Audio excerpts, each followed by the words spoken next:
અમદાવાદમાં સિવિલ હોસ્પિટલમાં દર્દીને વેન્ટિલેટર ઉપર અને આઈસીયુમાં દાખલ થયેલા પરિવારે ભુવાને બોલાવી અને જે સારવારનો નિમ્ન પ્રયાસ કર્યો છે એની વિજ્ઞાન જાથા નિંદા કરે છે અને વખોડે છે.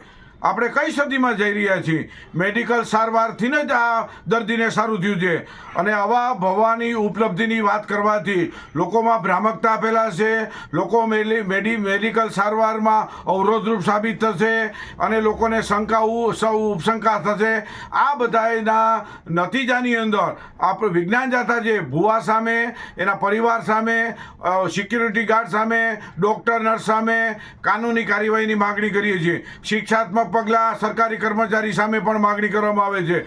જવાબદાર કોઈ પણ વ્યક્તિ હોય, ભુવો પહેલાં તો આઈસીયુમાં અને વેન્ટિલેટર ઉપરના દર્દી પાસે પહોંચી કેમ શકે છે? એને માની લો કે જમ્સ લાગી જાય તો જવાબદારી કોની? આવા બધા પ્રશ્નો છે, અનુત્તર છે.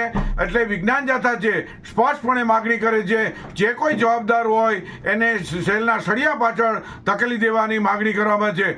માનવ જિંદગી સાથે ખિલવાડ કરનાર ભુવો માફ કરવા યોગ્ય નથી. આવો કોઈ પણ વ્યક્તિ હોય અને આવો બાધા નાખે અને માનવ જિંદગી સાથે ખિલવાડ કરે, મોતને પેટાડે, એવા શખ્સો સામે કાનૂની કાર્યવાહી કરવી જોઈએ. વિજ્ઞાન જાથા પણ માહિતીનો સ્ત્રોત મેળવવા પ્રયત્ન કરે છે, ફરિયાદ સંબંધી પણ વિચારણા કરે છે. તાત્કાલિક ધોરણે સરકારી તંત્રે ભુવા સામે અને પરિવાર સામે કાનૂની કાર્યવાહીની માગણી કરવામાં આવે છે. આપણે સૌ જાણીએ છીએ કે અત્યારે 21મી સદીની અંદર ભુવો જો વેન્ટિલેટર સુધી પહોંચી શકે અને તે સારવાર બેધડક કરી શકે તો આમાં નીચા જોડવું છે. સમગ્ર સરકારી તંત્રને, આરોગ્ય તંત્રને પણ નીચા જોડવું છે. આવું ન થવું જોઈએ. આપણે સૌ સાથે મળીને આવું પુનરાવર્તન ન થાય અને જે જવાબદાર હોય તેની સામે કાર્યવાહી થાય, એને જેલના પાછળ, સળિયા પાછળ ધકેલી દેવાની વિજ્ઞાન જાથા માગણી કરે છે.